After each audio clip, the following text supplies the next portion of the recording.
तो दोस्तों ये बात है जुलाई के पहले हफ्ते की, जब हम सोनप्रयाग से केदारनाथ के लिए पैदल निकल चुके थे और रास्ते में हमें पता चला कि आगे की यात्रा गई है।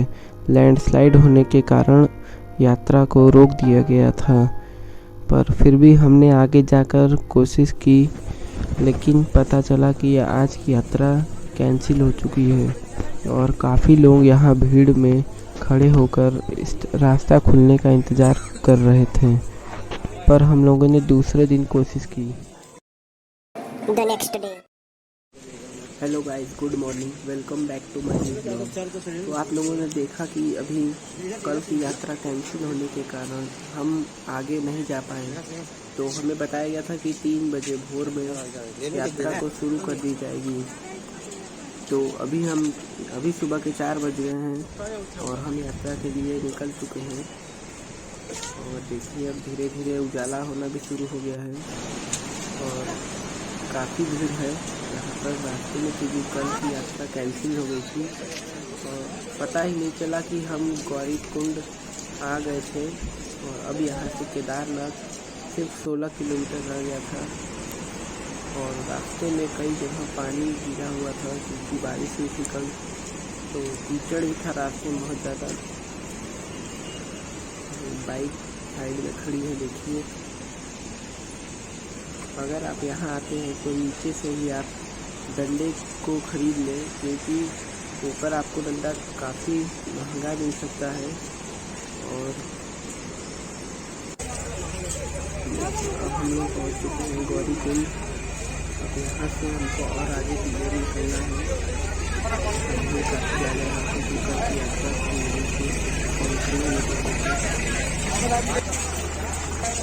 यहाँ पे घोड़े खच्चर है, आप पिट्ठू का सहारा ले सकते हैं।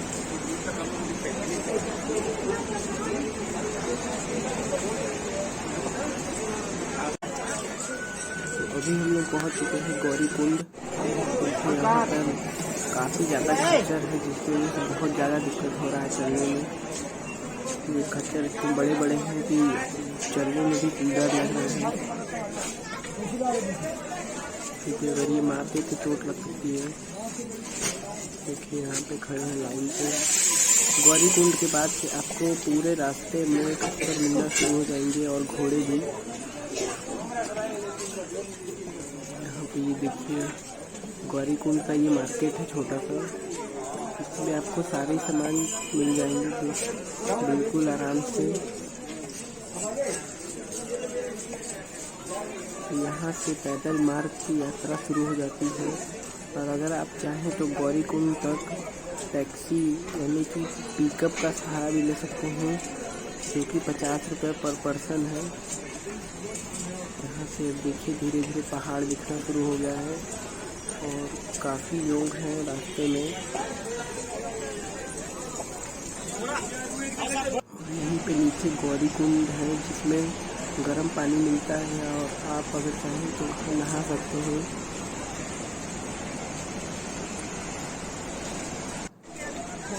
यहाँ पे देखिए लिखा हुआ है बोर्ड पे पत्थरों का प्राइस कितना कितना है, कहाँ से कहाँ तक का।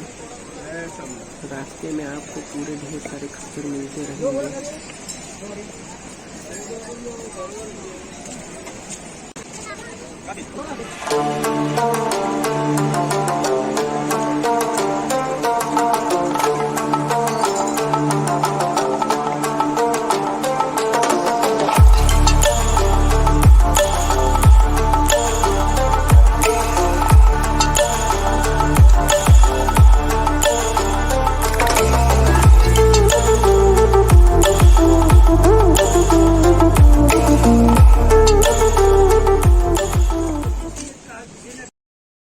तो गाइस मैं आपको बता दूं कि यहाँ केदारनाथ आने के लिए सबसे बेस्ट मौसम है ठंडी का, यानी कि अक्टूबर तक, और या फिर मई जून तक, क्योंकि इस वक्त यहाँ पे बहुत ज़्यादा बारिश हो रही है और लैंडस्लाइड का खतरा बहुत ज़्यादा है।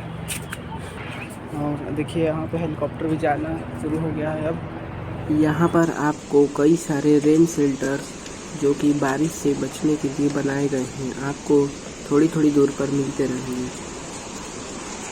और आप खच्चरों से अगर जाते हैं तो नीचे से ही आपको इसका चार्ज लगभग 2500 रुपये के आसपास है।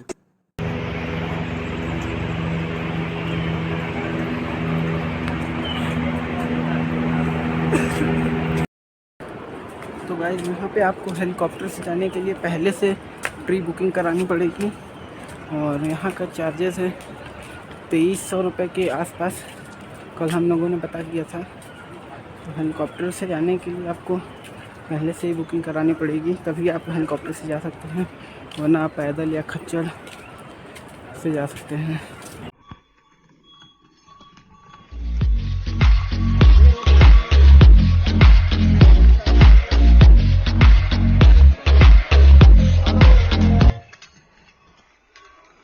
जैसे जैसे हम चढ़ाई चढ़ते जा रहे हैं तो बादल भी पूरा एकदम पहाड़ों को घेर लिया है, जो कि देखने में बहुत ज़्यादा सुंदर लग रहा है। रास्ते में आपको चढ़ते वक्त बीच बीच में कई सारे झरने भी देखने को मिलेंगे, जिसका पानी एकदम साफ होता है, आप पीने के लिए भी इस्तेमाल कर सकते हैं। अभी देखिए जैसे जैसे हम ऊपर बढ़ते जा रहे हैं वैसे ही बादल पूरा एकदम धुंध हो चुका है और काफ़ी ठंड भी लगना शुरू हो चुकी है। अभी हम लोग 3 किलोमीटर ऊपर चढ़ चुके हैं।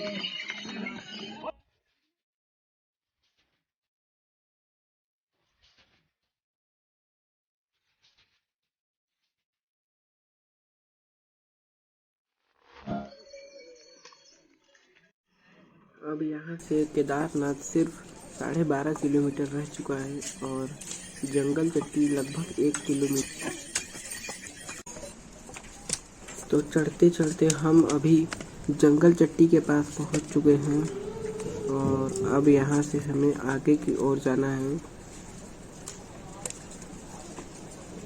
यहाँ पे आपको थोड़ा सा छोटा सा मार्केट मिलेगा, जहाँ से आप अपने खाने पीने के सामान खरीद सकते हैं और यहाँ पे आपको फ्री वाईफाई जोन भी मिलता है, आप इंटरनेट का यूज़ कर सकते हैं। देखिए मौसम कितना सुंदर हो चुका है इस वक्त।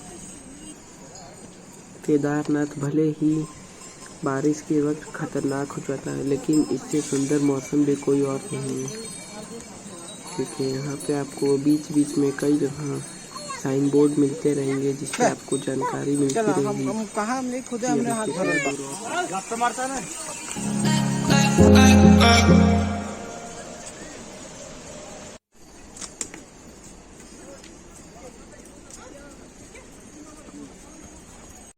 गाइस सुविधा के नाम पर यहाँ पे एकदम बेकार है। इसी रोड से खच्चर भी जा रहे हैं और इसी रोड से हमको भी जाना पड़ रहा है। देखिए इतना रोड एकदम गंदा एकदम है, इसी रोड से हमको भी जाना पड़ रहा है, बहुत ज़्यादा दिक्कत हो रही चलने में। तो गाइस इन लोगों के लिए कोई अलग रास्ता बनाना चाहिए। अगर आप केदारनाथ में जा रहे हैं तो आप अगर कोई भी सामान खाने पीने के लिए ख़रीदना चाहते हैं तो वो नीचे से ही ख़रीद लें, जहाँ पे आपको अच्छे रेट में मिल जाए, क्योंकि आप अगर केदारनाथ गौरीकुंड के बाद चढ़ाई शुरू कर देंगे तो वहाँ से आपको सीधे डबल रेट पे कोई भी सामान मिलेगा। अगर कोई सामान 20 का है तो वो हमेशा 40 का ही मिलेगा, चाहे आप किसी भी दुकान पे ख़रीद लें। तो इसलिए मैं आपको कहूँगा कि आप कोई भी सामान अगर ख़रीदते हैं तो वो नीचे से ही ख़रीद लें, वहाँ पे आपको कुछ कम रेट में मिल जाएगा।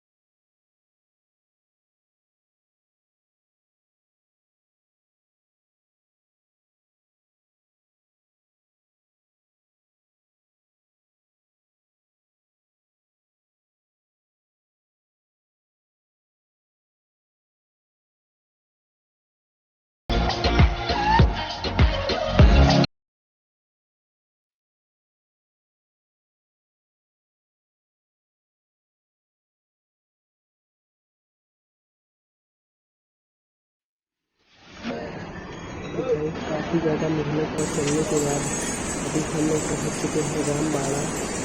तो गाइस अभी हम लोग पहुँच चुके हैं रामबाड़ा। देखिए इसमें से एक पुल जो 2013 में बाढ़ आया था उसमें बह गया था। बाढ़ के बाद तो ये एक दूसरा पुल बनाया गया था।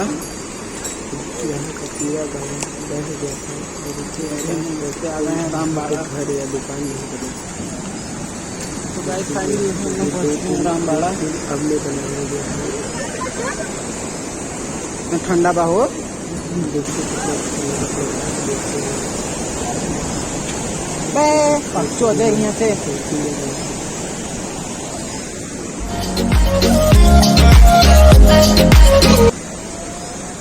ऐसे आते आते हमारे शरीर में अब इतना दम नहीं था कि हम और आगे जा पाए, लेकिन फिर भी बहुत ज़्यादा मुश्किलों के बाद और कठिनाई के बाद हम कोशिश करते रहे और आगे बढ़ते रहे। और बीच बीच में आपको कई सारे शॉर्टकट मिलते रहेंगे जिनको आप इस्तेमाल करके काफ़ी आसानी से जल्दी थोड़ा चढ़ सकते हैं, क्योंकि ये रास्तों से होकर जाने में काफ़ी ज़्यादा टाइम लगता है और बहुत ज़्यादा थकान हो जाती है।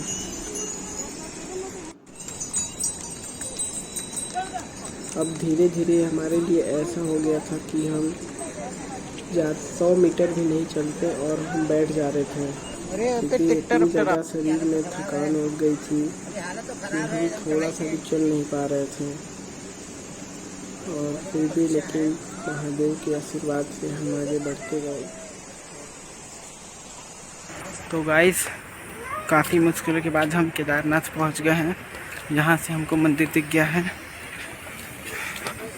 और यहाँ पे बर्फ़ भी पड़ी हुई है। तो अभी हम लोग जा रहे हैं आगे, बहुत दूर जाना है, अभी 1.5 किलोमीटर के आसपास।